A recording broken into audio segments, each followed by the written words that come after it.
More than a year since the World Health Organization declared COVID-19 a pandemic, questions persist about how the pandemic started and how it will end. To help provide crucial information to the audience, Voice of America has held many virtual town halls by various services, including the Somali, Portuguese, French, and English. In part 2 of our special of Our Voices edition, we share more answers and advice from experts to questions posed by the audience.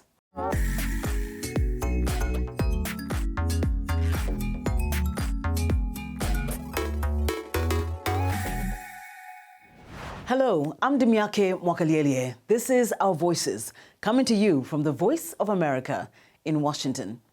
Now, the global response to the COVID-19 pandemic, from resource distribution to information sharing, has taken the spotlight of other chronic and persistent illnesses such as malaria and HIV/AIDS. We kick off today's show with a response to this question by epidemiologist and High Commissioner for COVID-19 in Guinea-Bissau, Dr. Magda Robalo, who says there is no comparing public health responses to malaria and coronavirus. People draw a parallel between the existence of malaria and HIV/AIDS, which still do not have a vaccine to date, and the speed with which the West has managed to identify a COVID-19 vaccine. That fuels many conspiracy theories. It encourages a lot of speculation and a lot of disbelief that does not help mobilize people to get vaccinated.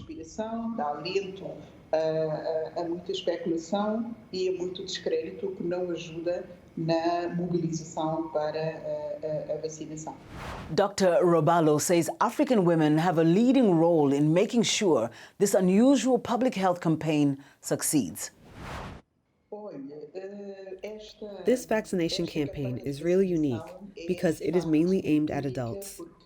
Women have an important role because I think more than men, women know and deal more with the problem of vaccination. As you said, it is mothers who take their children to be vaccinated. Also, pregnant women, or women of childbearing age, are vaccinated against tetanus. Therefore, women are much more familiar with the vaccination system and with the centers where vaccines are administered than men. But we must also think that many men will be interested, because as we know, COVID-19, particularly in relation to the most serious cases, affects men more than women. Therefore, we also have a factor here that may be of interest to men, considering that in terms of sex, they are the group that is most affected by severe cases of COVID-19. In general, but most of all, in the serious cases that can lead to death and mortality. For example, in Guinea-Bissau, we have twice as many men who died by COVID-19 compared to the number of women.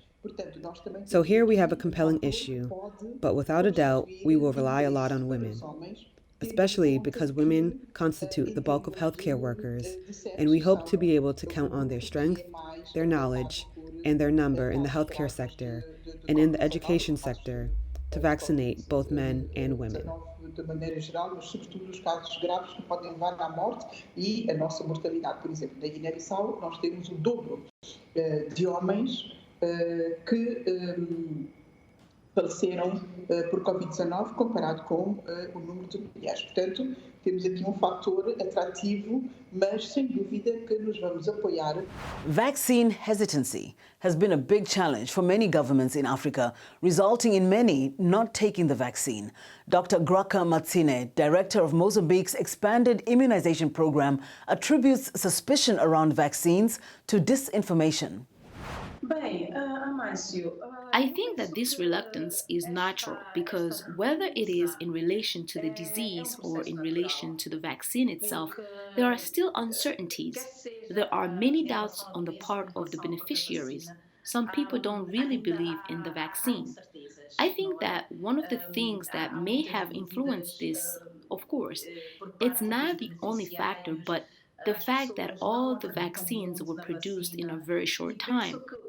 It can affect this doubt, this uncertainty that people have. But also, there are all these reports circulating in the media about the existence of adverse effects.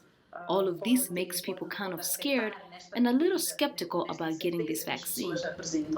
Mas também todos os relatos However, there is one thing that I would like to note, and that it is true that there are adverse events and that creates a little scare in people.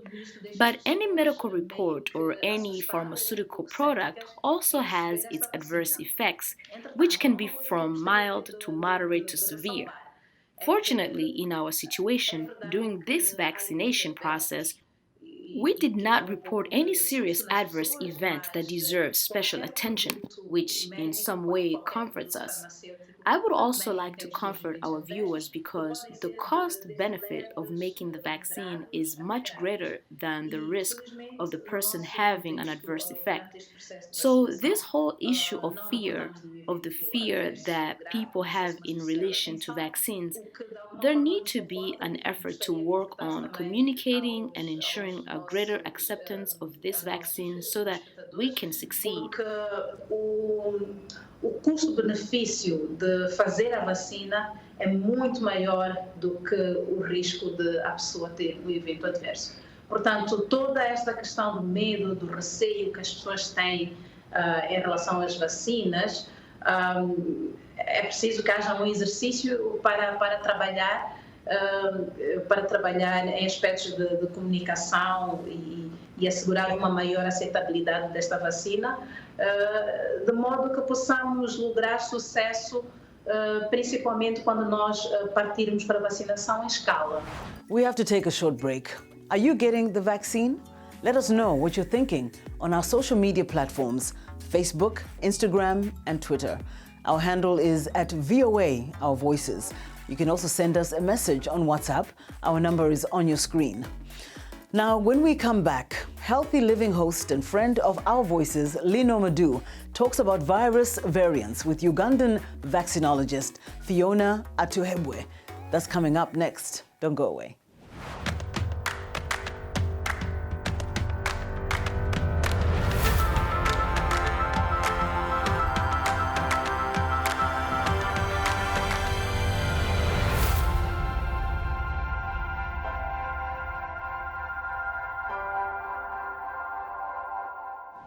Welcome back. You're with Our Voices. I'm Dumiake Mwakalielye.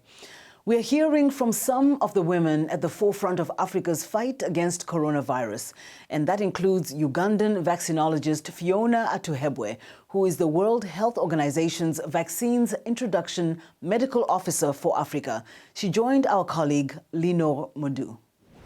Interesting question from the viewer, Dr. Atuhebwe, because we saw that the AstraZeneca vaccine was not effective against the South Africa variant, leading to country to choose a different one. Does it mean that vaccines will have to be updated as variants mutate? Thank you very much. Variants are concerning and do demonstrate the importance of collective action. Suppressing the virus through existing public health measures, as well as scaling up vaccine manufacturing and rolling out the vaccine as quickly as possible will be critical. And coordinated action on strain surveillance, collaboration among vaccine development, research and vaccine manufacturers, along with access to vaccines by all countries is also very, very important. So more studies are definitely required to assess the effectiveness of the current COVID vaccines against different variants. However, the current preliminary data that we have suggests that the vaccines stimulate enough immunity to retain substantial efficacy against most variants, especially for severe disease, hospitalization, and death, which are the basic minimums that this vaccine was supposed to achieve: prevention of severe disease, hospitalization, and death. So further studies are ongoing, and WHO will update its guidance as more details get known. And we're enhancing our existing mechanism for tracking and evaluating variants that may affect vaccine composition, and expanding that mechanism to provide guidance to manufacturers and countries on changes that may be needed for vaccines. Now we go to Kenya for a question from Kariuku Jimbo. Which is the best amongst the 5 vaccines we have that can be of less side effects to a patient or to a person, to the consumer of those vaccines? Dr. Aye, that's really a good point. I don't know if you heard the question, but the viewer made a point that, you know, there are more vaccines, many vaccines to choose from. Actually, more than a dozen vaccines have been authorized around the globe so far, and over 200 are being developed. Given the choices, how does a person know which vaccine is the right one personally with less side effect? Thank you for that question. The best vaccine is the one that is available to you, because every country went with different vaccines. South Africa went with the Johnson & Johnson. Some of the countries went with the Sinovac vaccine. In the US, they went with Pfizer and Moderna for approval. And so it's not as though we've gotten to a stage where people have options. You know, you have a list of 10 options to choose from. Countries have made decisions on what they can afford and what has been made available to them. So some protection is better than none at all. If you take the influenza vaccine, for example, there are some years it's only 60% effective, but we still take it anyway. And so if you have vaccines that are more than 70% effective, I think that every one of them that is offered is really good. Of course, the Pfizer vaccine has over 95% efficacy, so it looks like it's a very good one. But I think that for anybody living in Africa, if a vaccine is offered, for now, you should take it. So there have been many things that people have believed around the vaccine, sometimes myth, sometimes some facts. So let me ask you this question, Dr. Atuhebwe. Can someone get COVID after being vaccinated? Thank you again for that question. Yes, someone can get COVID after being vaccinated because the body takes time to build that immunity. It takes about 2 weeks even after the second dose. So there is still a window within which people can still get COVID. But again, remember that this vaccine is not, right now we don't have information on if the vaccine spreads, stops the spread of infection from one person to another. The vaccine is basically supposed to reduce your chances of getting severe disease, getting hospitalized, or even dying. So at the moment, yes, you can still get COVID, but we hope that you don't get a severe form of COVID, nor should you die if you're vaccinated. Now, let's get a little personal, Dr. Atuhebwe. You were infected with COVID-19. Could you briefly describe the experience, the treatment you received, and also, at this point, do you still need to get vaccinated? Yeah, thanks for that. So my experience was actually, it was a year ago, because it was in April when I got diagnosed with COVID-19. And at that time, we did not have basically we were gambling. The world was really gambling with information. And of course, when you get a disease, you use the protocols in that country. I got infected in Congo. So the Congo protocol at the time was chloroquine. If you remember chloroquine, that was all over the world. They were also using lopinavir, which is an antiretroviral used in HIV treatment, and then azithromycin, and of course then some other painkillers and that. So I was given all the three. I was given chloroquine, I was given lopinavir, I was given azithromycin, which incidentally I didn't get to take because I changed suddenly to a severe form and was evacuated to Germany. And when I arrived in Germany, they put me off everything I was on. And because I was at a risk of thrombosis, they started giving me blood thinners. They were treating symptoms.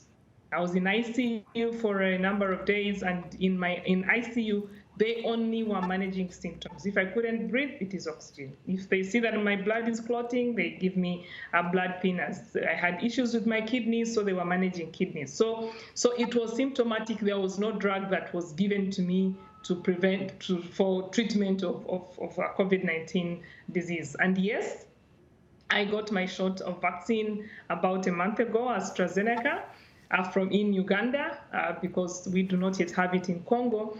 But of course, studies and science has shown that by now, it is 12 months later, my immunity has really waned, so I need to have the vaccine like anybody else. So yes, I did take my first shot, and I'm waiting to take my second shot after 8 weeks. So what have you learned from the experience?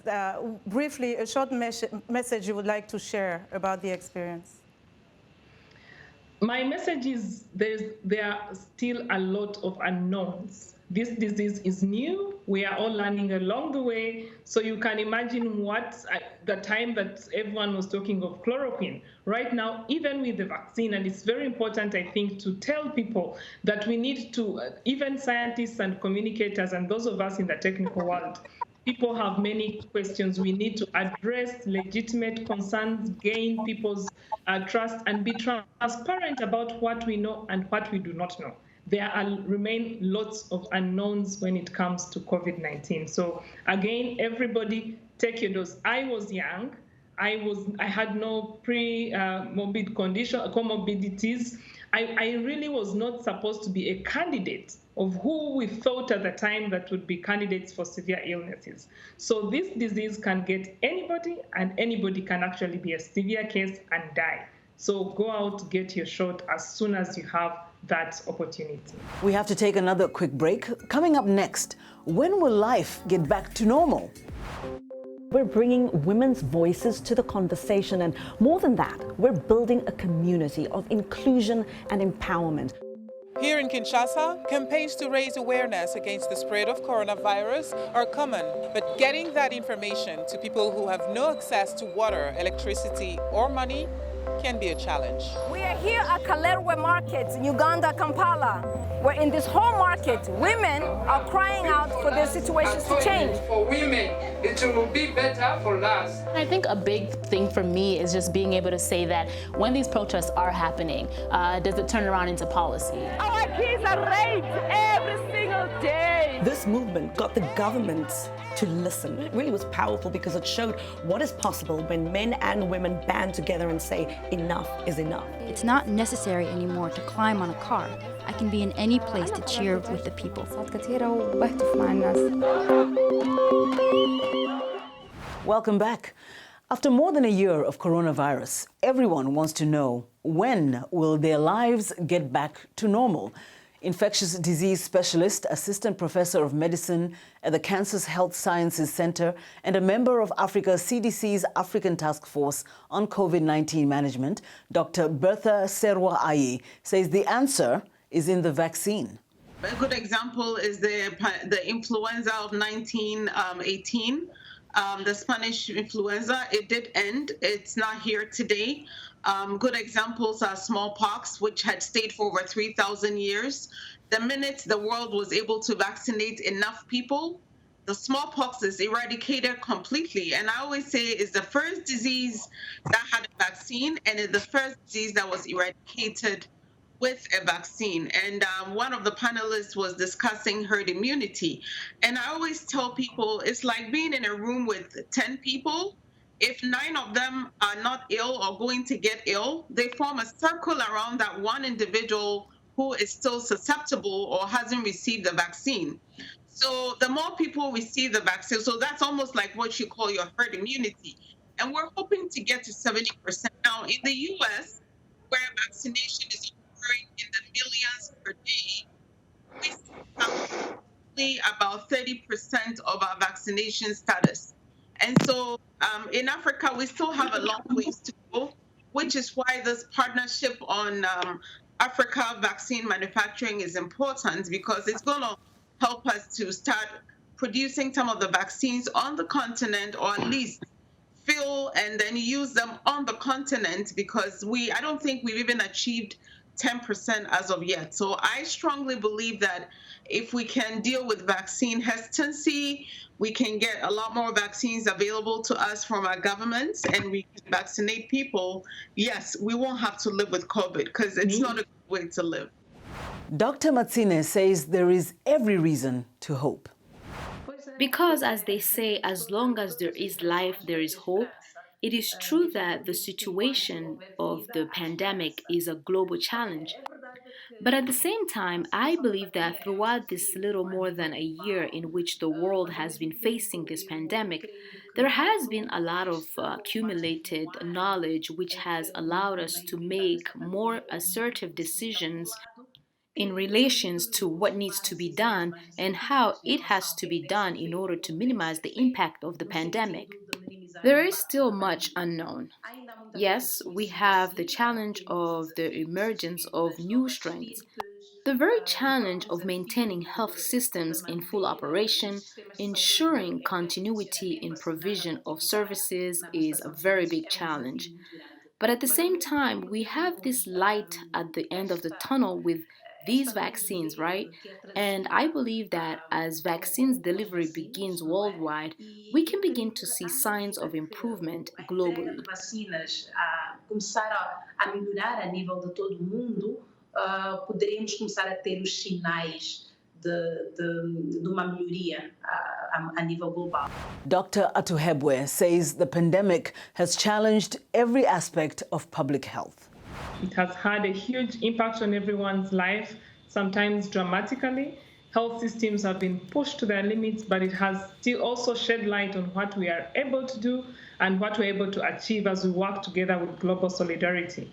So the COVAX facility, for example, is leading the largest vaccines delivery operation in history. And it took governments, UN agencies, donors, vaccine manufacturers, health workers, everybody to bring their efforts together to be able to put this all together at once and ensure that we have vaccine on the continent. There surely remains a lot of uncertainties regarding the end of the pandemic, but the efforts undertaken by governments, health workers, scientists, everybody, and in order to contain and adapt to this pandemic will hopefully pave way for stronger health systems and fairer international collaboration. Dr. Atuhebwe, when you have people that are either denying the existence of a disease or refusing to get vaccinated, which has been the case with many on the continent, what needs to be done? How do you remove obstacles to getting people vaccinated? Again, as I mentioned, we need to address people's legitimate concerns. We keep assuming when you work at a high level and all your life is about vaccines and viruses and all this, we assume that people out there, we assume that it will be very easy for everyone to understand. So gaining the trust of communities, being transparent again of what we know and what we don't know, and ensuring that we communicate the right information, not just at national levels, but also at community levels is very, very important. Using the medium that people use, the fake news people use, going out on social media, but not everyone has internet. So we need to find what people respond to, and people do respond to strong leadership. That is why it is very, very important that leaders come out and get their people to gain confidence in the vaccines. And we also need to acknowledge the fact that vaccine is not there for the general population, unlike in the past where we would have vaccines for everybody. So it's difficult also to widely generate demand for a product that is not widely available. So that crisis communication and community engagement, as previously mentioned by one speaker, is very important. Let me ask you about COVAX, which is a platform established to help reduce the gap when it comes to vaccine access between rich countries and low and middle income countries. How much impact is it having? And so far, countries have received the AstraZeneca vaccine through COVAX. Is there a plan B in terms of getting different vaccines when we see that in South Africa, for example, it wasn't efficient against the variant there? Again, thanks again. Yeah, so globally, by now over 960 million doses have been administered, of which just 1.7 million have been administered in Africa. And Morocco, of course, has administered the most at 68% and Nigeria at 8%. So we see that we are really, really having a low number of doses. And as of today, African countries have started vaccination, receiving vaccines through COVAX, up to 16.7 million doses that have been administered from also using COVAX doses, bilateral deals, and donations. We've recently heard from India that starting 1st May, the country will want to vaccinate everybody age 18 and above. And the Serum Institute of India definitely is our biggest supplier to the COVAX facility, and these supply issues threaten what we're expecting. For example, the COVAX facility plans to distribute up to 600 million doses to the African continent by the end of 2021. So with the current level of supply constraints, it is anticipated that even if the delivery of COVAX doses gets accelerated in the second half of 2021, combined with the doses that will be delivered through the African Union or through other bilateral deals, it will be difficult for us to reach our herd immunity soon, even before 2023.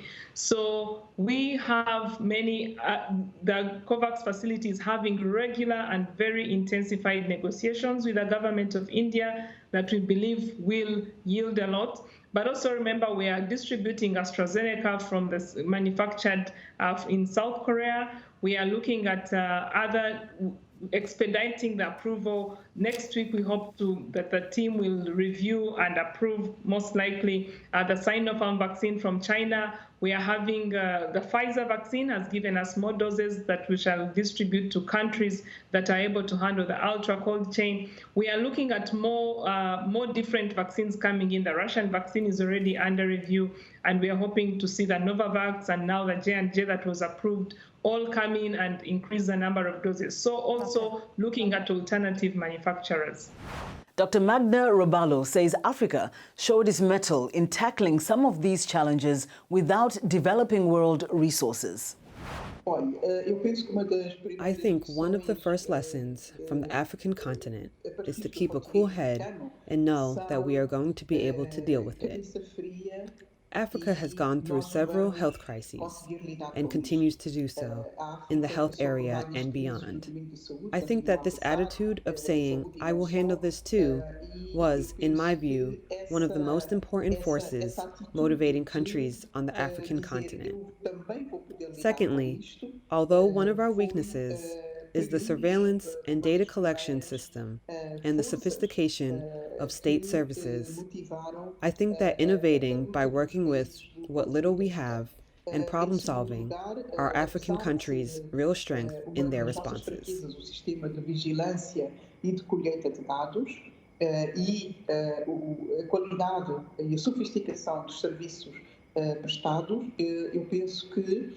Dentro daquilo que é a inovação, construir com o pouco que temos e resolver problemas com aquilo que temos, foi também